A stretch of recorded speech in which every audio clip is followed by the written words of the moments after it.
Olá, pessoas. Bom dia, boa tarde, boa noite. Eu sou Murilo Emery, estudante de licenciatura em Ciências Biológicas pela UFV e também estagiário do PIBID. Hoje eu vou estar dando essa aula de fisiologia humana, resolvendo três questões do Enem. A primeira questão.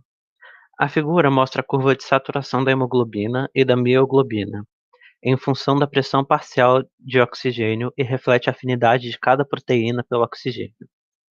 Embora ambas sejam hemoproteínas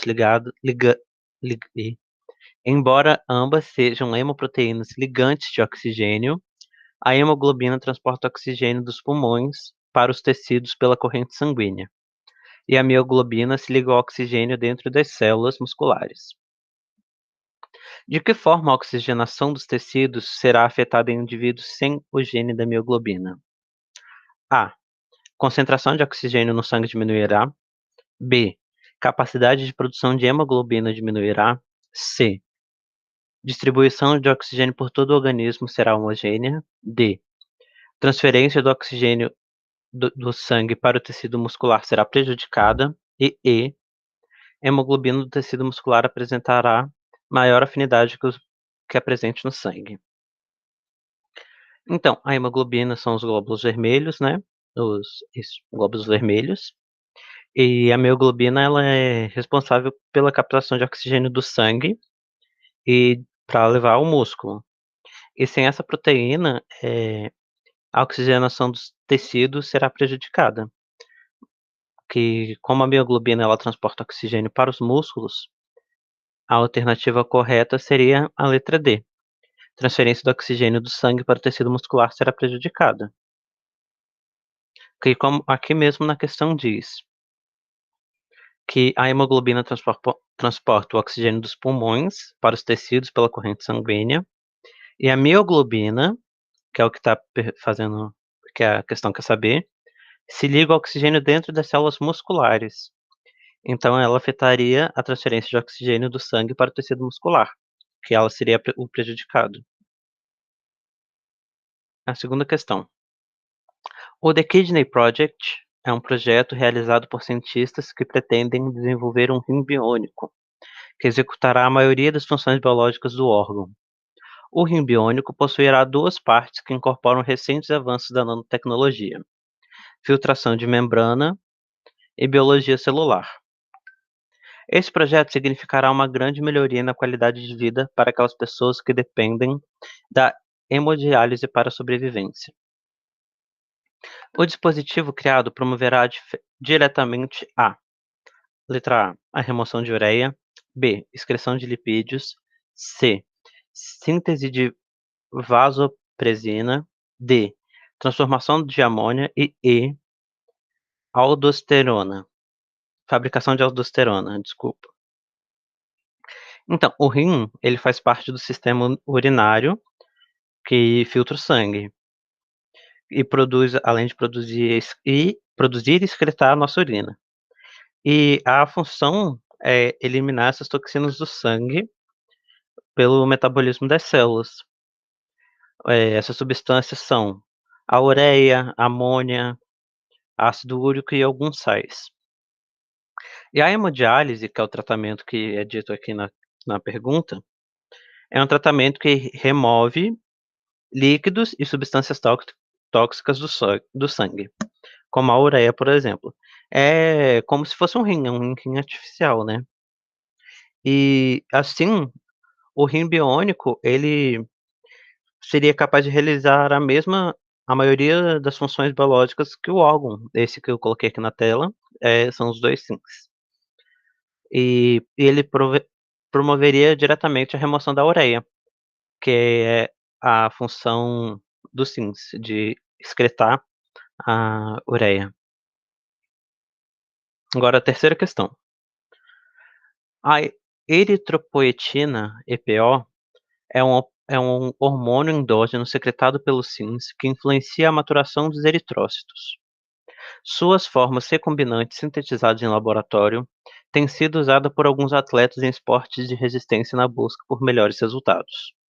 No entanto, a administração da EPO recombinante no esporte foi proibida pelo Comitê Olímpico Internacional, e seu uso considerado doping. Uma influência que esse doping poderá exercer na melhoria da capacidade física desses atletas está realizada ao transporte de A. Lipídios para um aumento do gasto calórico. B. ATP para o aumento da síntese hormonal. C. Oxigênio para o aumento da produção de ATP. D. Proteínas para o aumento da massa muscular. E. Vitamina C para o aumento da integridade dos vasos sanguíneos. Então, a gente analisando esse texto, vê que o EPO, que é o hormônio, ele afeta diretamente a maturação de eritrócitos. Que os eritrócitos são o quê? São os glóbulos vermelhos, ou as hemácias, é a mesma coisa.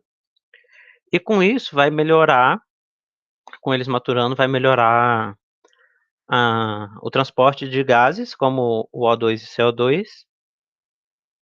E com isso, com mais oxigênio, ele vai ter maior resistência. E com maior ATP vai ter mais energia. E é isso que os atletas precisam, né, de oxigênio e energia para ter uma maior resistência. E com isso a gente chega na letra C, oxigênio para aumento de produção de ATP. Mas por quê? Tem que lembrar da função dos eritrócitos, que são os. Para isso você tem que saber o que são eritrócitos também, que são os glóbulos vermelhos ou hemácias. E qual a função deles, que é o transporte de gases respiratórios como oxigênio. Agora a questão 4. Os distúrbios por deficiência de iodo, DDI, são fenômenos naturais e permanentes, amplamente distribuídos em várias regiões do mundo. Populações que vivem em áreas deficientes de iodo têm o risco de apresentar o distúrbio causado por essa deficiência, cujos impactos sobre os níveis de desenvolvimento humano, social e econômico são muito graves. No Brasil, vigora uma lei que obriga os produtos de sal de cozinha a incluírem em seu produto certa quantidade de iodeto de potássio. Essa inclusão visa prevenir problemas em qual glândula humana? A. Hipófise. B. Tireoide. C. Pâncreas. D. Suprarrenal. E E. Paratireoide. Para entender essa questão, a gente tem que saber sobre as glândulas.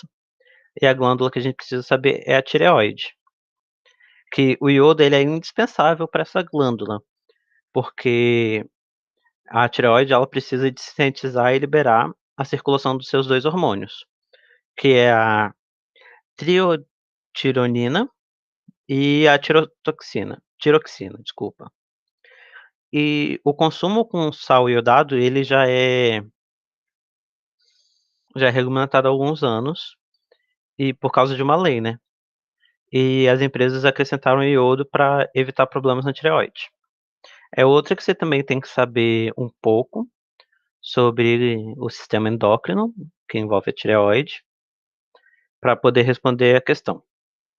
Questão 5. Portadores de diabetes insípidos reclamam da confusão feita pelos profissionais da saúde quanto aos dois tipos de diabetes, mellitus e insipídeos. Enquanto o primeiro tipo está associado aos níveis ou à ação da insulina, o segundo não está ligado à deficiência desse hormônio. O diabetes insipídeos é caracterizado por distúrbio na produção ou no funcionamento de hormônios diurético, na sigla em inglês ADH, secretado pela neurohipófise, para controlar a reabsorção de água pelos túbulos renais. Tendo em vista o papel funcional do ADH, qual é o sintoma clássico de um paciente acometido por diabetes insipídeos? A. Alta taxa de glicose no sangue. B. Aumento da pressão arterial. C. Ganho de massa corporal. D. Anemia crônica. E E. Desidratação. Essa questão aqui é bem simples, eu trouxe para vocês poderem ver que, às vezes, nas questões mesmos, eles já vão te dar resposta. Por exemplo, aqui já fala: o diabetes insipídeos é caracterizado por um distúrbio na produção ou no funcionamento do hormônio antidiurético, secretado pela neurohipófise para controlar a reabsorção da água pelos túbulos renais. Ou seja, por ele atingir a reabsorção da água, eh, ele vai afetar a reabsorção da água e com isso vai gerar uma desidratação, porque os túbulos renais não vão estar absorvendo essa água, o que acarreta numa desidratação, que é a falta de água. E com isso, a gente chega ao final dessa aula. Muito obrigado e qualquer dúvida é só entrar em contato por esse e-mail que está aqui. Entrou na frente, espera aí. Por esse e-mail, muriloemery.net@ufvbr. E é isso, obrigado.